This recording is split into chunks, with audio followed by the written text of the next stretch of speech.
Hello, and thank you for tuning into Planet in Focus 2020, our first ever virtual edition.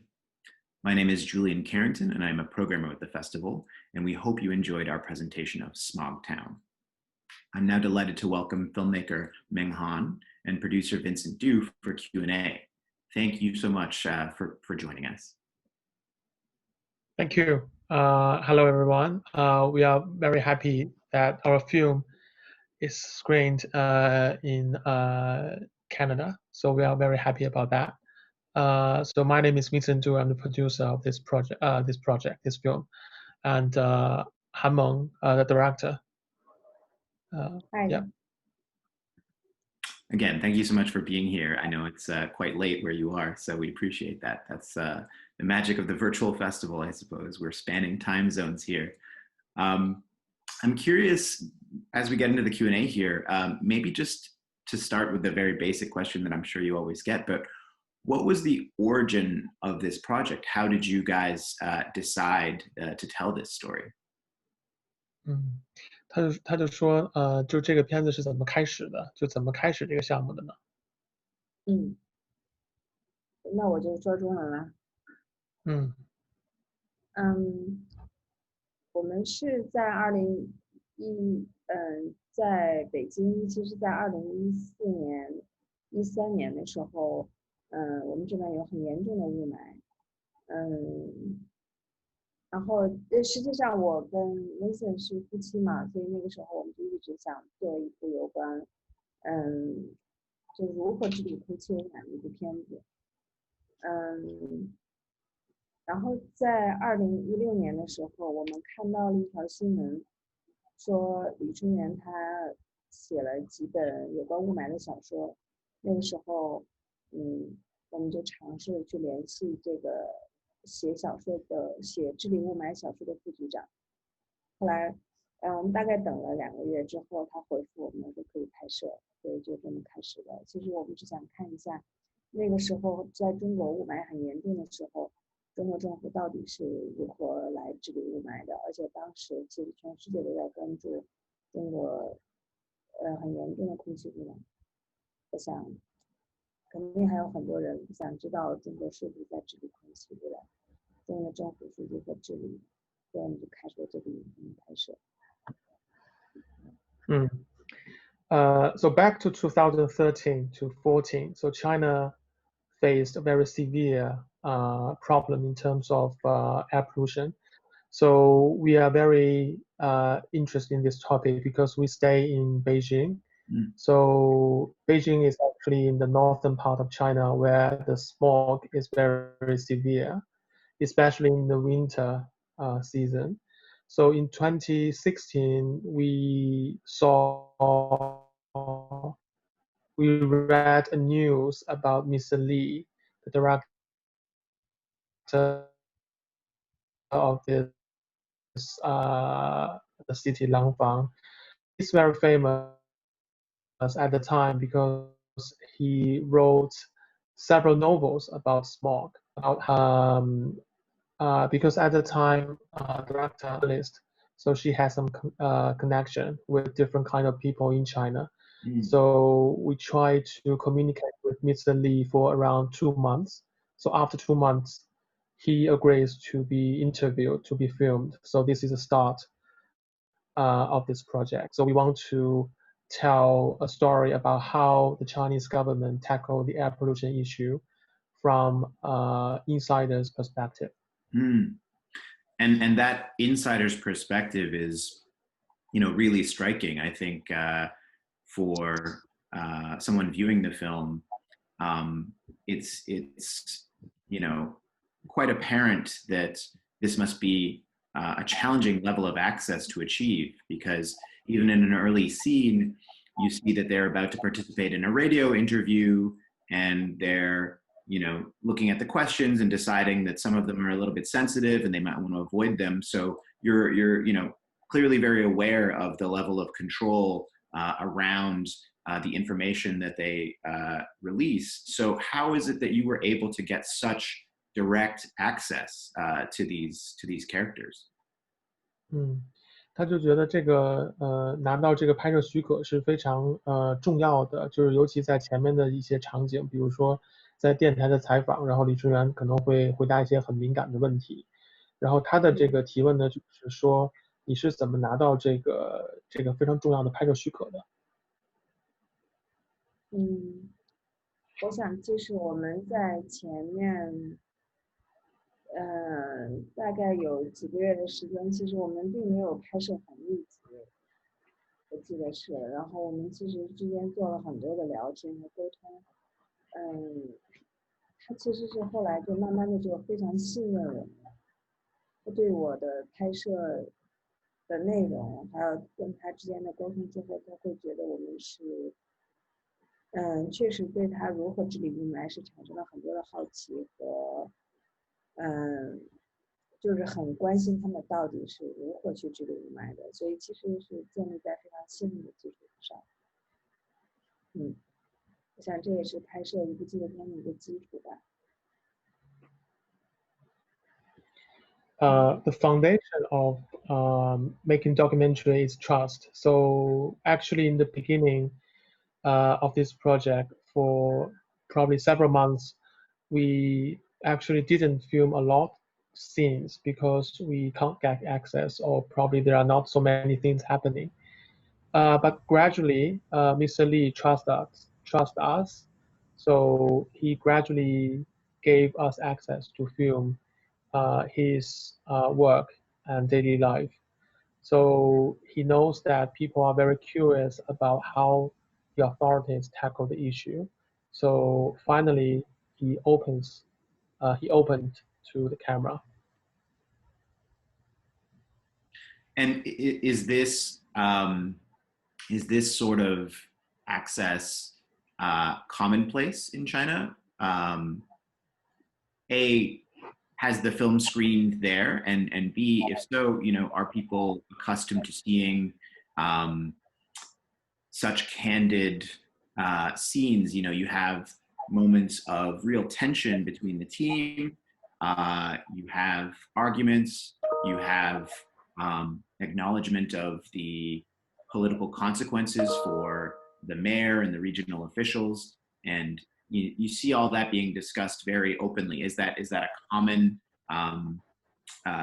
type of access for people to see in China when it comes to government officials?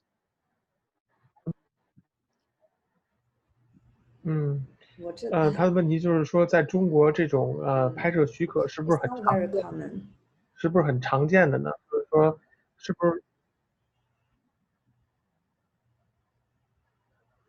就是你拍的这些特别紧张啊，然后这些争论的东西，是不是在中国能够非常容易的被拍摄到呢？其实中国在拍摄尤其是拍摄政府官员的话，其实是非常不常见的。就是你也不知道，就是非常难以能拿到这种拍摄的许可，而且我们能拍到李春元很多，它接近于很，比如说争论啊、争吵啊、紧张啊这种，其实也真的是因为他给了我们很多的信任。其实能拍到政府官员这种是非常非常不常见的。所以我觉得这个影片的价值可能也，就在这儿吧。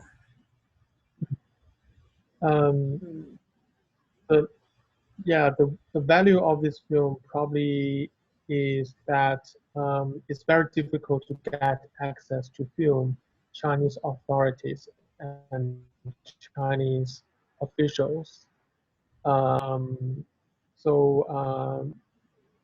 I just want to add something because we actually film a lot of scenes, and some of them we don't think is proper to show in the final film. So yeah, so I think it's a little bit sensitive.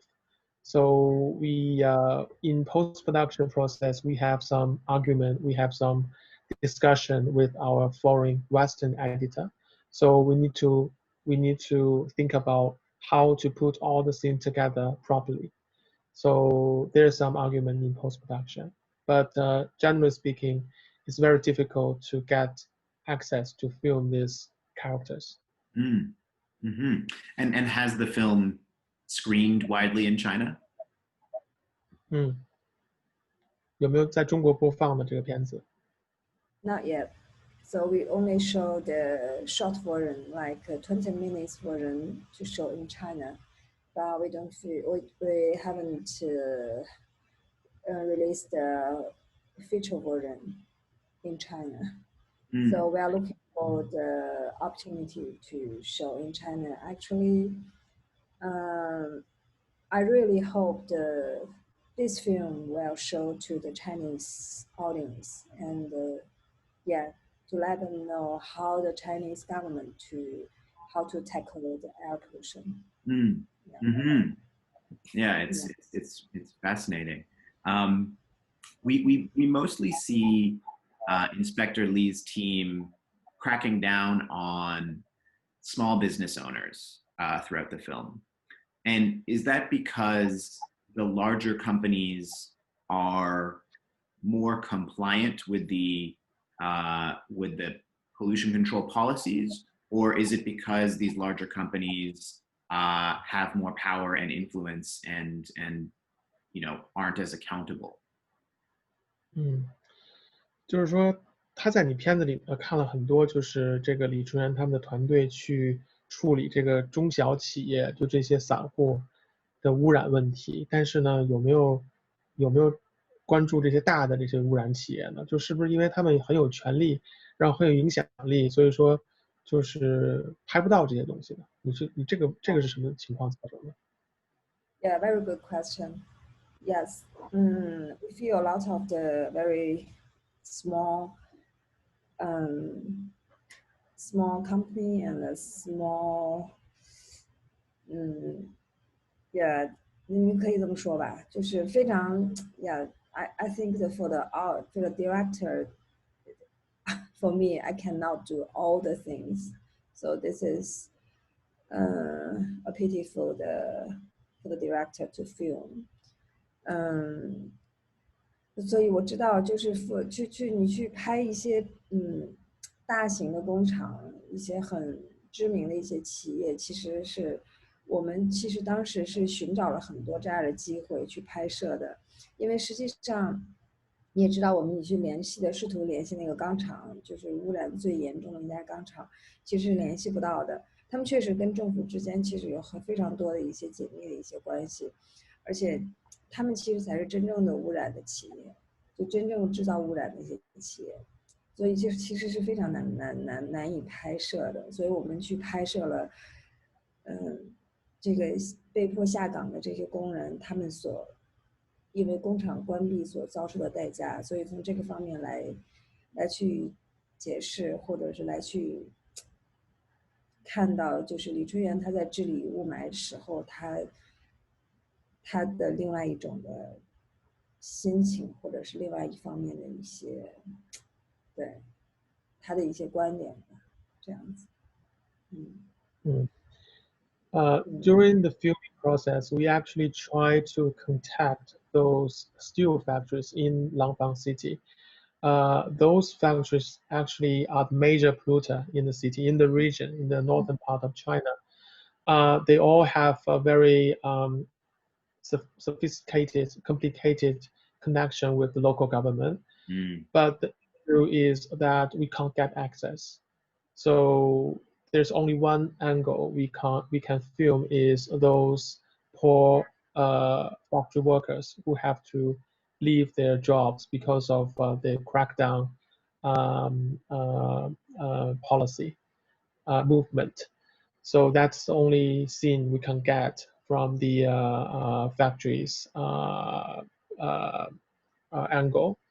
So I just want to add that as documentary filmmakers, we think we are not Superman, so we want to get the scene. I know it's very important, but it's very difficult to get access. So we can't get access, to be honest. So that's the real situation. Yeah. Got it.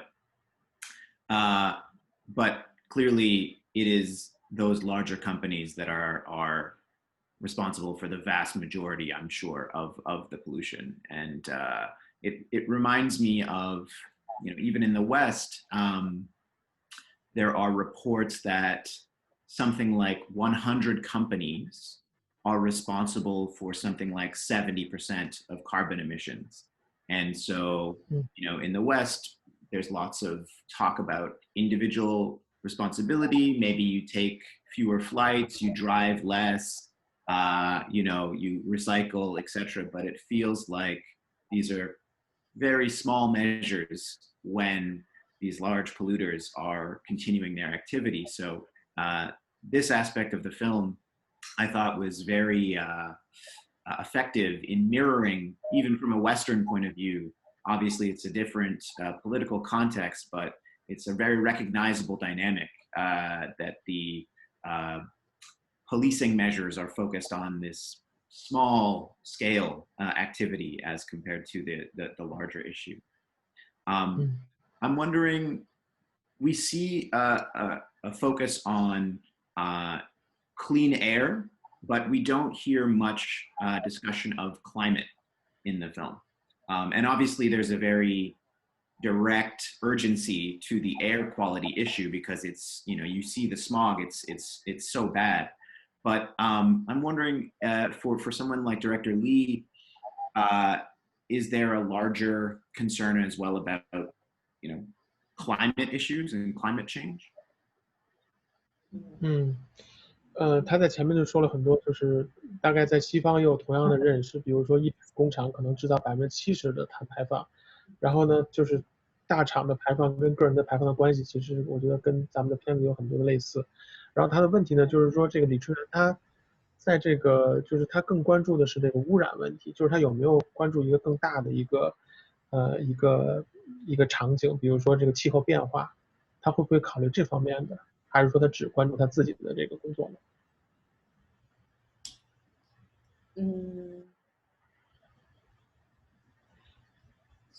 我觉得 for the very， 他作为一个基层的一个中国的一个基层的，他其实作为中国应该算是一个基层的干部，就非常非常底层的一个干部。其实我想他其实在我们对他的了解当中，我觉得他最想做的就是要把自己的工作干好。你说有更多的这种情怀去关注整个的气候变化，其实我并不认为他会关心太多的世界方面的一些更有关人类的一些问题。我觉得在他的职责范围内，他其实更想做到的是把这一年的指标降下来，这一年的污染的指数降下来。他其实有任务的是吧？对，他是有很多的任务的。就他其实在中国来讲，他是一个非常基层的一个干部，就很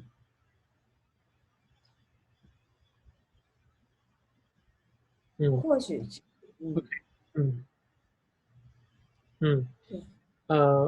as a low level official, Mr. Lee actually his work he has tasks every year. So, for example, he has tasked that the pollution figure has to be get down every year, every year. So that's the major task he's facing. So he actually doesn't think about too much about the big picture, about climate change. So that is a common thing for all Chinese low-level officials.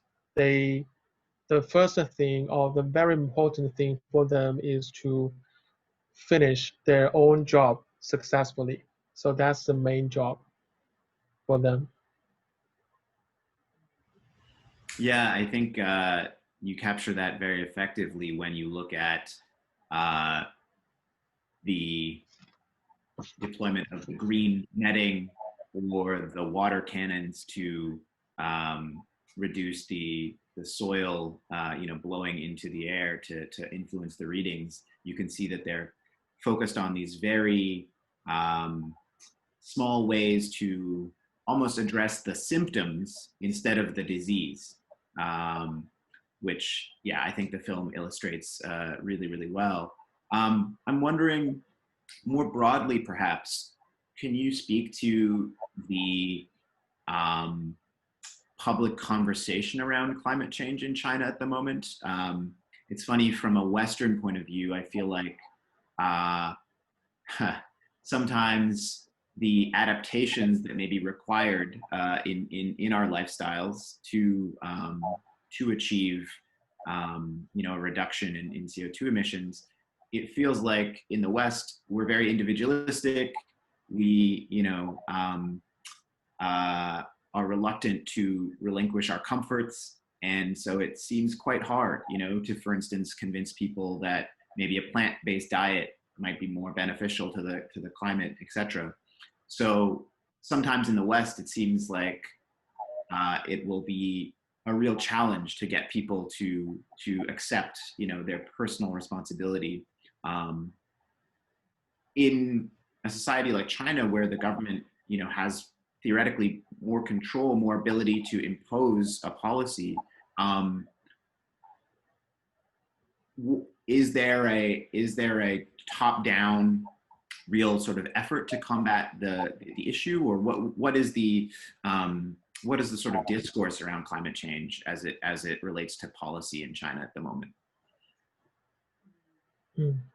他最开始说就是就片子里看到很多小的一些方式哈，比如说洒水车，然后去处理这个污染，然后可能都是一些小的方式。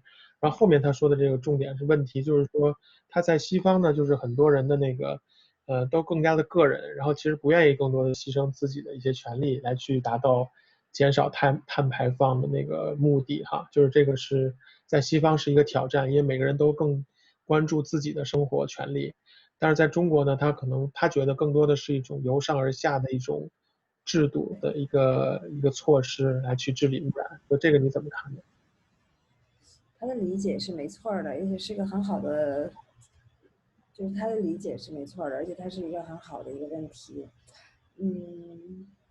这个片子其实我就是想带给观众的，也想让西方的观众能够理解，就是中国到底是怎么在治理雾霾的。中国确实是在牺牲一些个人的代价，就是就是牺牲了很多个人的代价来去换得蓝天的，确实是，就是中国确实是这样的，就包括他牺牲的这些人，并不仅仅是普通的人，就包括，其实李春元他也在牺牲他自己，包括他们这个城市的市长，因为治理雾霾，因为治理空气污染，排名没有靠前，然后排名没有退出前3，他也被调到其他的城市了。所以其实最后这个片子整个看到的是一个城市为一个换得蓝天所付出的代价。对，就是其实我们中国如果获得蓝天的话，其实每一个人都在付出代价，不仅仅是普通人，还有市长也是。对，这是为什么我们要做这个片子。Your understanding is quite good because in China, people sacrifice a lot to get a better quality of air, and this is the film about. So we want to show how the Chinese government use Chinese way to tackle its air pollution problem. For example, we show ordinary people how they sacrifice themselves to get better air quality. Also, in the government level, for example, the mayor of Langfang City, actually, he also sacrificed for this because in the end, because the city can't get a higher rank in the air pollution index in China, the government mayor has to leave the city and he has to work in another place rather than stay here to work. So that is the film's about. So we want to tell the Chinese government use Chinese way to solve the problem, which is quite different from Western method. Yeah, very clearly. I think, you've both been so generous with your time. Maybe that's a great place to leave the conversation for now. We thank you so much for the wonderful film as well. It's a really precious insight. Again, so fascinating from a Western point of view. Unfamiliar in some ways, but very familiar in others. So I think it's a really wonderful look at policy in China at the moment. Very fascinating. So thank you so much both for making time this evening and for being part of the festival. And I'd like to thank the audience as well for joining us. Yeah, thanks for having us. So we are very happy the film can be shown to the people outside China. It's very important for us. Thanks. Thank you very much. Yeah, thank you for having the SMOG TOWN at Canada, in Canada. Okay. Thank you both, and we'll look forward to your future projects. And also, we hope that the film will find an audience in China soon. Yeah, thank you.